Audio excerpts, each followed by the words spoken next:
Hi, I'm Chad. And I'm Zack. And this is episode 611 of the Lawyerist Podcast, part of the Legal Talk Network. Today, I talk with Scott Clasen about choosing legal technology, SaaS platforms, in the changing, tech atmosphere that we've got right now with artificial intelligence, and basically how to know what to think about. How to know what to think about when you're implementing, changing, building, developing, all those things that you're doing with your technology in your law firm. Yes, sir. Chad, what's up with Lawyerist Lab right now? I know I haven't seen you in a while. I haven't been, been at LabCon in a while. Yeah, it's good. It's exciting times right now. We just brought on a new business strategist, Richard Carr. So that's going great. Okay. And he's new to Lawyerist, but not new to coaching and strategizing with business owners. He was an entrepreneur for many years, and then got into doing some work with the Small Business Association in an advisory role. Mm-hmm. Gained a ton of knowledge and experience through that. Awesome. So yeah, we're excited. Someone told me that he actually holds the record for the amount of pennies balanced on somebody's elbow. Is that true, or am I just making stuff up? I have no idea. That might be AI.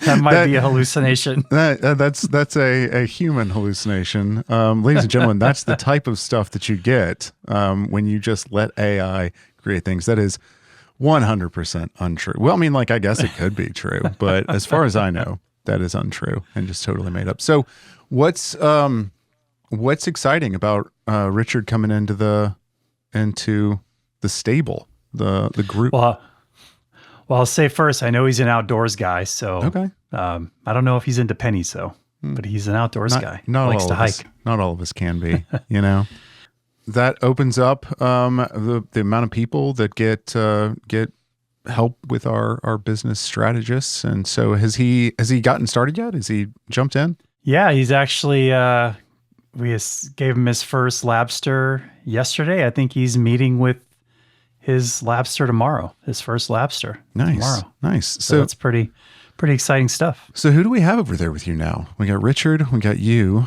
we got Bernadette. And Letitia. Yeah. Okay. Got Jeff. Nice. We got you. Yeah, I spent some time over there on that side of the building. That's floor 2 of the Affinity Consulting building. Floor 2. Yes, floor 2. Yeah. And then we have the lovely Katie. Oh, yeah. Who some people have met. She's our lab experience manager. Fun story. Katie and I have worked together, 5 years now. And I didn't meet Katie in person for 2 years at least. And I've probably actually met her in person maybe twice now. So that's just, that's the life of a distributed workforce, right? Yeah. Well, fun fact, Katie lives in Minnesota, Minneapolis, maybe St. Paul, one of the Twin Cities, which is where Scott Clasen is. And so let's get into my conversation with Scott.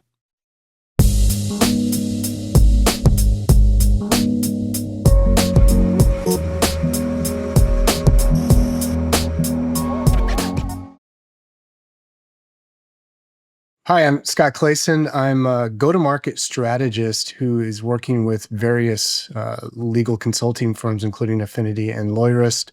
Spent the last 10 years working for legal tech software companies, including TimeSolve, ProfitSolve, which ended up including both TimeSolve, Rocket Matter, Cosmolex, Tapestry, Orion, Law Ruler, a whole variety of legal tech solutions.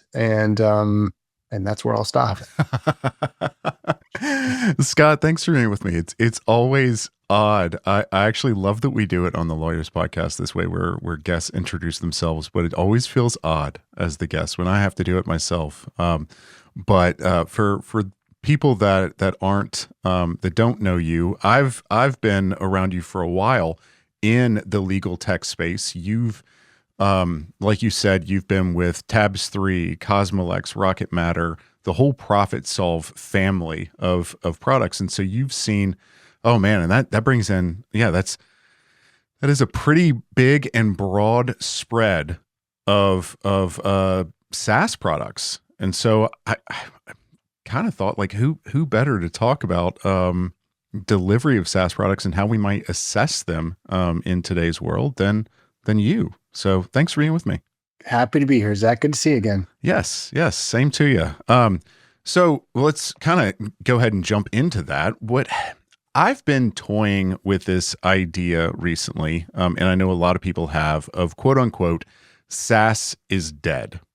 And that, whenever we say blank is dead, billable hour is dead, SaaS is dead. I was just going to say, doesn't make you think like the billable hour is dead. I started in this industry almost exactly 10 years ago. In fact, it was 10 years ago yesterday. Oh, and wow. I think literally my first week, I was hearing about the billable hour is dead and feel like it's not dead. 10 years on. Oh, man. Yeah, it keeps kicking. And so I think that's a great entry point into here, because we hear the term SaaS is dead.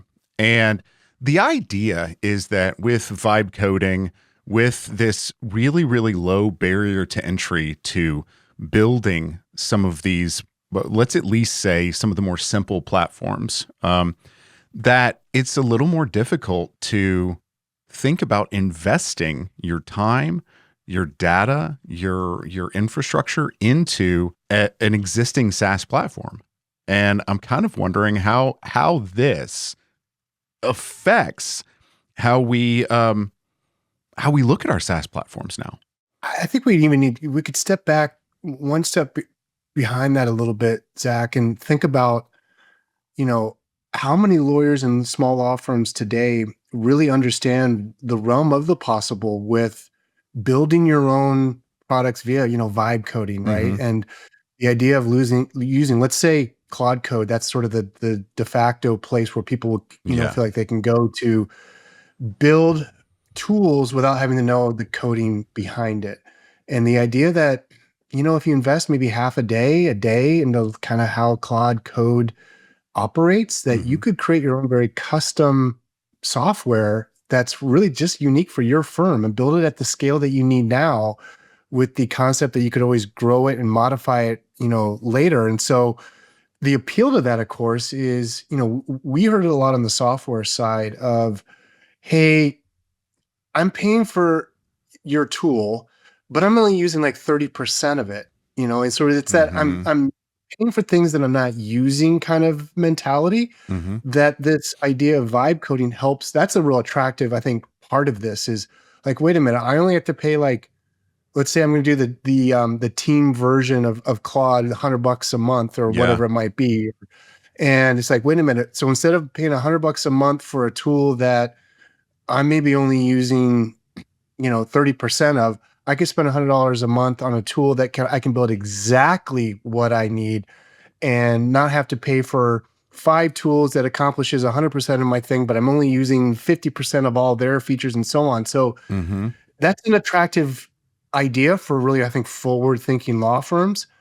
On the flip side, there's, of course, we still know, and I would say the vast majority of law firms are like, look, I'm not into coding. I'm a lawyer. Right? I don't want to learn how to do this. That's not my jam. My jam is to sit and read a 50-page brief every night. Mm-hmm. God bless the people who can do that, because Right. I'm not one of them. So it gets back to your original question of, if we're trying to analyze, how do I look at and evaluate my SaaS tools anymore, especially through an AI lens? Yeah.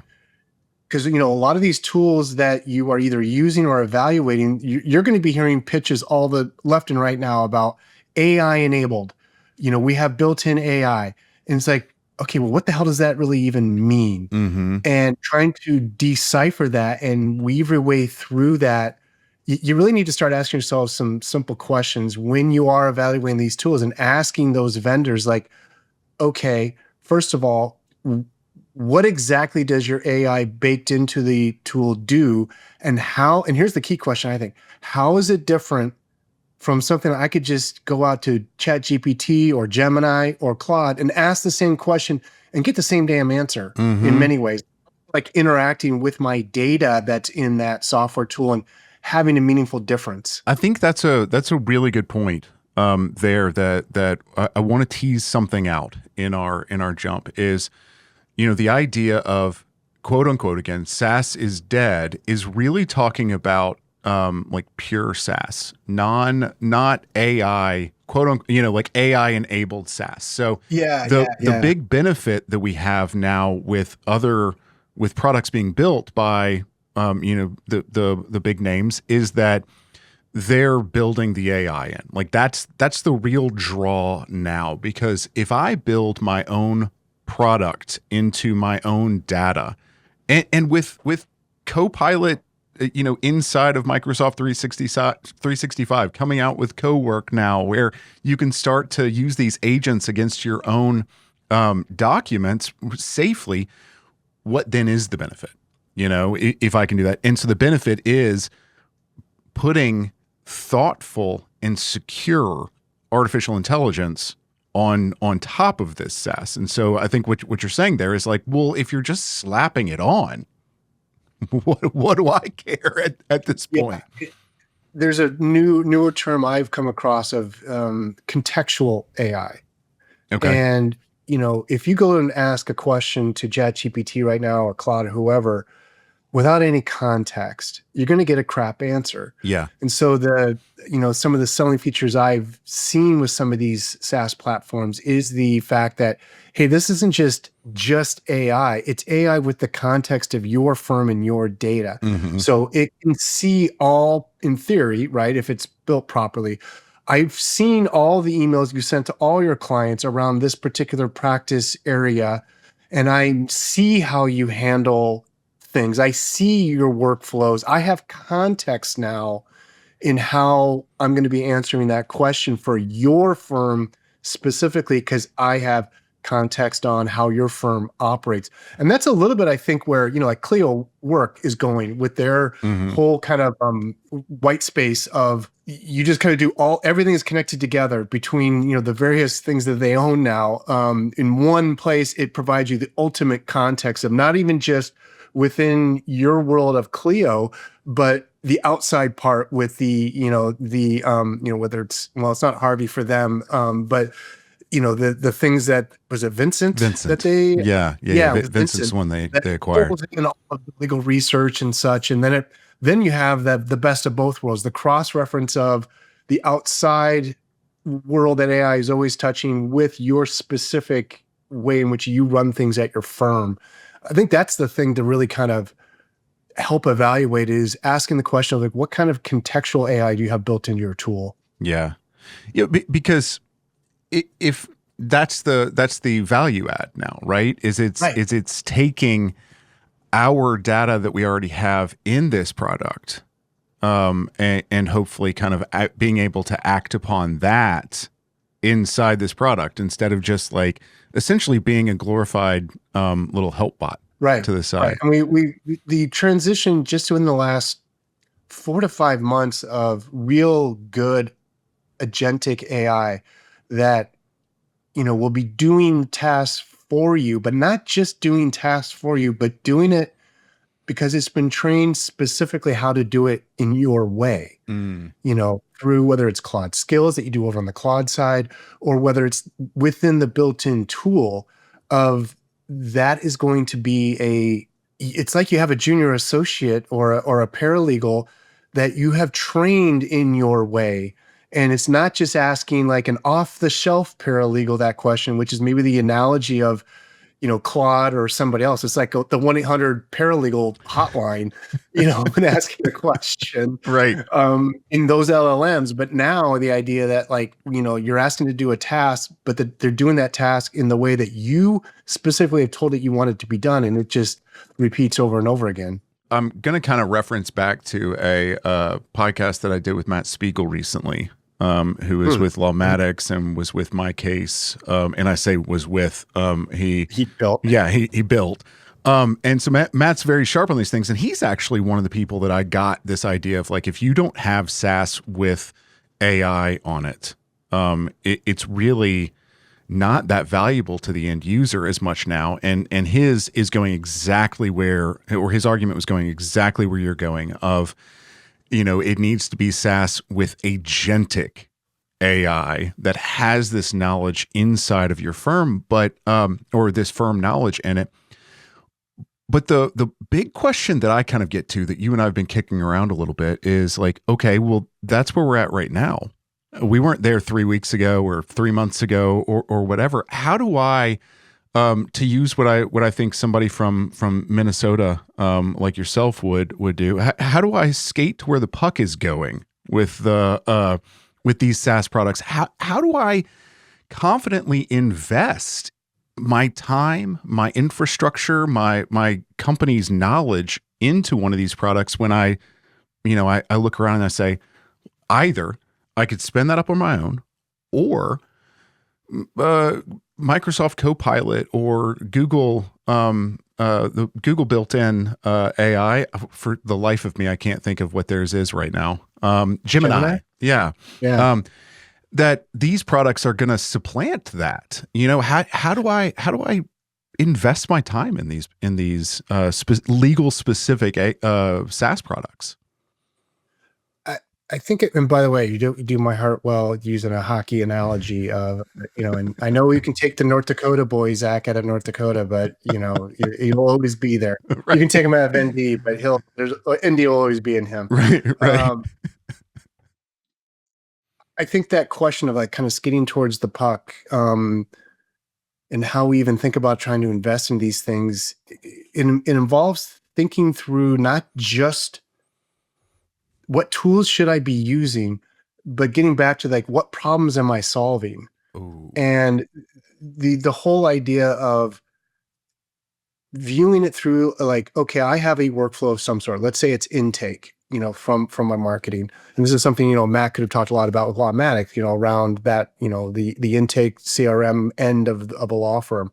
But it's like, okay, what are my bottlenecks now? What are my inefficiencies now that are beyond just, like Lawmatics or other CRM tools that have, automations built in when X is filled out on a form, then Y happens in the CRM that triggers Z, which is an email to that client that is specific to that answer, and then sets up a task for so on.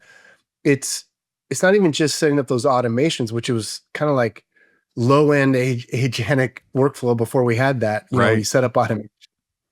But it's like, okay, there's that, but then it's what's the step beyond that is still takes time and effort and maybe some sort of manual touching perhaps. And how could I reimagine that first? In the perfect world, what would it look like instead? Then you think about what are the tools then that can make that happen? And is that part of my SaaS tool and the AI that's been incorporated contextually perhaps?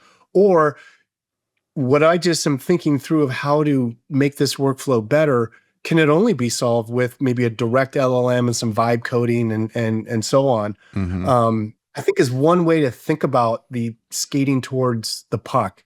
It's like, oh yeah, you want to skate towards the puck, but at the end of the day, you still got to, your end goal is to put it in the net. Yeah. And not just skate towards the puck, So it's like, you go get the puck and then where does it go from there? It's that thinking through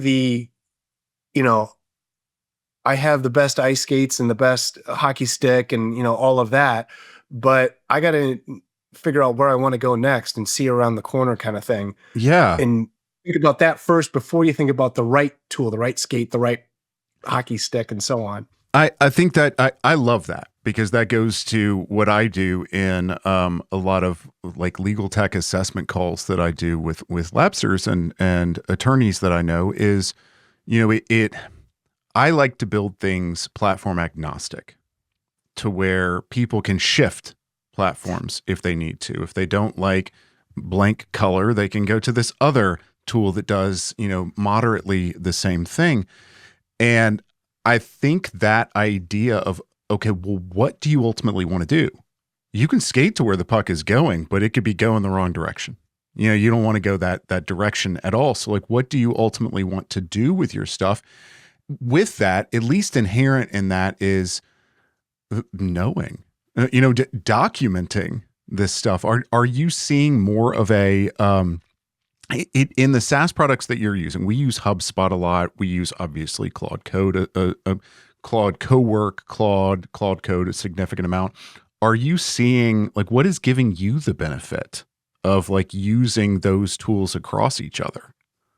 Yeah, right now, today, frankly, it's not using like the baked in HubSpot AI Mhm. tools. It's using Claude Cowork to access the data in HubSpot Mm. and produce some things that even HubSpot can't produce. From a reporting point of view, I think anybody who's worked with any SaaS tools as a law firm, when it comes to like reports, Yeah. that's a huge deal. Dashboards and the type of reports. And we always run into those limitations around, but I want to see things exactly like this, How I but I want it. can't do that with this tool. Mm-hmm.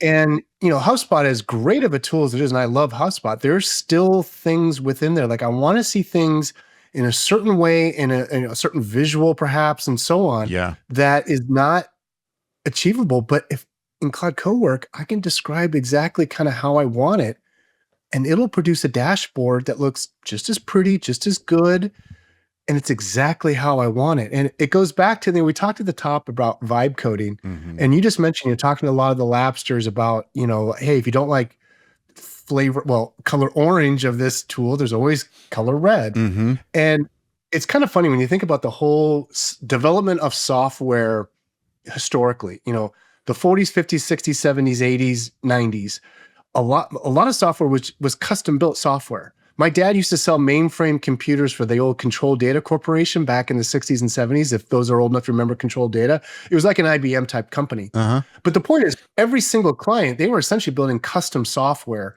for that company. Yeah. And small businesses weren't using any software because it was way too expensive at the time. But then we got to personal computers into the 80s and 90s, and people were building their own homegrown, or having somebody build their own homegrown solutions. I'm sure a lot of law firms that were around in the 80s and 90s, and some partners that are around today might remember those days. I remember working for organizations where we ran sports events, speaking of hockey, and it was soccer, but we ran those tournaments on custom-made software because there wasn't anything available that was SaaS-based back in those days because, the internet was still a very young thing. So now we had all these SaaS-based software as a service, comes out of the box with some level of customization that should meet 80% of your needs. Yeah. Right. And now we're almost back full circle with AI and vibe coding that you can get back to having without having to spend nearly as much time or money or effort to build the custom software that you want. So Zach, you could say to that firm, well, if you don't like color orange, you can get color red. It's like, well, no, what's your favorite color? Because you can now build it in your favorite color that you want. It doesn't have to be, you get orange, red, or yellow, and those are your three options. You know what I'm saying? Oh man. Okay. So you're going to a further place than I anticipated us going with this, because my vision of the internet in the next little bit is that it is going to be less about people, humans opening up a web page, viewing it, reading it, and saying, oh, so let's take our website as an example. So Lawyerist.com. I don't think that people are going to go to Lawyerist.com to view articles or the information that's on there. We have tons of resources on there, but they're going to be creating dashboards for themselves that are going to go out and gather that information and bring it back to them. And it's going to be going to Lawyerist. It's going to be going to Law Next. It's going to be going to their Clio platform. It's going to be going to all of these things. And so that's what's in my brain that I'm not quite ready to throw. Well, I guess I am ready to throw out into the world because I'm doing it on the podcast here. Because I've been building, like you're saying here, is like dashboards on top of these things. And so it kind of becomes, what's my ROI on doing that myself versus just using what is already there? So if we think about it as like a case management platform, and it's like, well, what data does it have? What data does it do a good job of keeping track of? And can I use it for that? And is it priced well for that? Yeah, I think at the end game, it probably might end up being like The big decision is just like, where do I keep the data? Yeah. And you let the tools decide, access that data, obviously, Mm-hmm. and do everything to do in a very customized way. So it's like, okay, fine, I'll just keep it in Microsoft 365. Just keep it there. Right. It's simple enough. All the LLMs are going to connect there, and I can build my own homegrown practice management solution how I want it to be. And the thing that's mind-boggling is you could make it look just as pretty and user experience as Rocket Matter, Cosmolex, Clio, Mike, Ace, Practice Panther, all of them, right now, today, if you wanted to, with just a few prompts. Mm-hmm. So, okay. So I do a lot of the website and some tool building on our site inside of Lawyerist, and I connect with a lot of our devs on the affinity side. And one of the things that has been coming to my mind, though, in this whole argument is there's a maintenance cost. Anytime you build one of these platforms, a dashboard, a back end, anything that you have, and you build it yourself, there's a maintenance cost to that. And I think in some ways it's like, well, do I want to do the maintenance on my client database, or do I trust this other product to protect it, to keep it up to date, to keep it up and running, to know where it is? And I think that is potentially another thing to think about. It's just like, because again, I can spin up Postgres or MySQL or just SQL. Like I can spin up databases right now, but do I want to?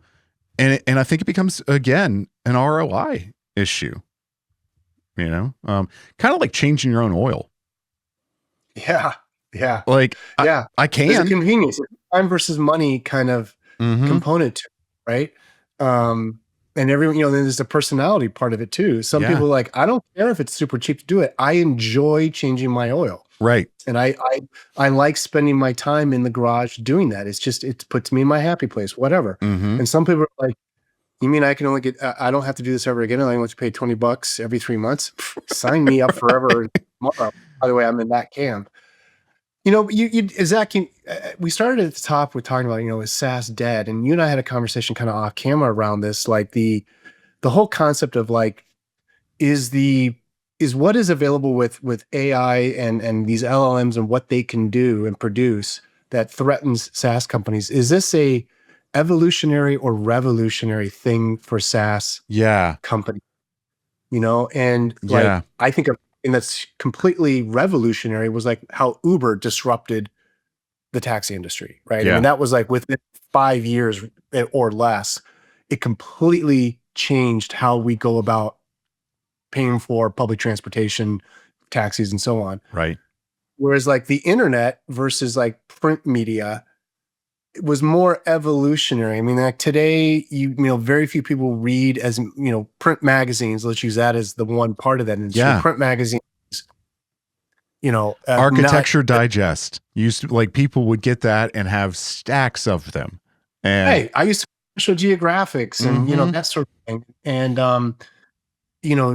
but that took time. That took, 20, 30 years just about of that evolution to where we are today. And some of those print manufacturers figured out how to become the best digital version of themselves, and have survived. A lot haven't. Some, so you have to be really smart with this. So what we're trying to sort of postulate here is this where SaaS companies, is this more evolutionary or revolutionary? And, what are we going to be 20 years from now and let's just keep it in the legal lane. Are we going to have a 15 to 20, let's say, practice management solutions out there that cater to solo firms up to enterprise level? Let's say 30, whatever the number is today, let's say. Is that going to be down to like 2 or 3 that really got it figured out how to incorporate AI into that? Right. Or, where are we going to be in that? I mean, I'm not going to pretend like I have the answer. And, I don't think anybody has the answer. Anybody who says they do doesn't know what they're talking about. That's a good point. Cause like, I would probably say that I have the answer and I don't know what I'm talking about. No, in all seriousness though, I think that's the question, is getting to, if I'm going to invest my time, and my company's infrastructure into one of these, and again, let's use kind of the practice management software area. I don't want to pick on them, but into one of these 15. And I think if we expand out into very specific areas, some niche areas, we can get much bigger than that. How do I choose the one that is going to be here in the near future? What do I look like? And I don't want to make you tell the future, but if you had to have like a one or two things that would potentially be an indicator in your mind of what is making them potentially stick around, like who is not who, but what type of thing is the move that we're looking for now? Well, isn't things like let's use an example like Harvey, right? Like, which is like essentially, correct me if I'm wrong, it's a legal LLM in many ways, right? So is the future that instead of people going to these generic, large language models, Claude, Gemini, Copilot, ChatGPT, there will be the really, really good industry specific LLMs that they access. So like, and maybe it's not just Harvey blanket for the legal industry, but it's like, it's small solo Harvey. It's, mid-market Harvey. It's enterprise level. I don't know. That's, if I were to ask where it could go, I could see it being like having very industries, and I could see that being across all sorts of industries where they're not just pulling from these generic LLMs, but they're creating their own industry specific LLMs. I don't know. I'm just, I like that. It's the add value. Right. Is it adding value to what we're doing, or is it just grabbing something that already exists and saying, okay, well, we've got Claude 5 point whatever we're at the time of print here, and we're just using it on the SaaS software that we've already built? Yeah. Or is it adding That's why value? I think it was so intriguing. I mean, Claude's kind of going the right direction with that real disruptive event in, I think it was late February now, or early March. Maybe it was late February, with they're coming out with that legal productivity plugin. Yeah. In that, hey, now they're creating these agents and these skills that are very, very specific to how the legal industry, works, the workflows, the processes, and where it's pulling from and so on. I mean, it's amazing that an event like that could, for a few days, tank some of the major, legal tech stocks. I mean, I know, Bob talked a lot about it on his website. I don't know if lawyers you guys have with your podcast, but that's like a, seeing the future kind of thing. And so will these big LLMs branch out into, like they spin off a subsidiary that is specifically the agents and the LLM together? I don't know. It's just a fascinating time right now that we're living in trying to see around the corner, skate where the puck is, whatever analogy we want to use, towards your investment in your tools and how even your existing tools match up to that, adapt to that. It's just unbelievable. Yeah. I think in the spirit of this conversation of like, we can't tell the future, what I'd actually like to do here is ask our listeners, what are they looking for? What are their indicators? What are the things that are making them comfortable in with the products that they're using? Are they looking for something that's sticking its neck out really far? Or, I don't know. I'm not all of them. So I would love to hear in the comments on our website, on our LinkedIn page, what are you, the listener, thinking about when you're really looking into the investment that you have in your SaaS platforms now? Well, Scott, I appreciate your thoughts on this. This was very nice. This was eye-opening in a lot of ways as well. So thank you. Yeah, it's like I said, it's fun to be on here and discuss these things because it is such interesting times. And it's come upon us, I think, relatively quickly, the realm of the possible now, and knowing where we are. Like 6 months from now, we could be having a completely different conversation. That's what's so interesting about this all. Because I think back to 6 months ago was what, end of September, roughly? Yeah. Think about where we were there with AI and versus even now, 6 months later with Claude and co-work and these legal plugins and productivity. It's just, we'll schedule another check-in in 6 months and do this again. Right. I mean, that's kind of what we have to do now. So yeah, let's do that. Well, Scott, once again, thank you for being with me. And I know people can find you, Scott Clasen, on LinkedIn if they want to connect with you. That would be great. Appreciate the time, Zach, as always. Thanks, Scott.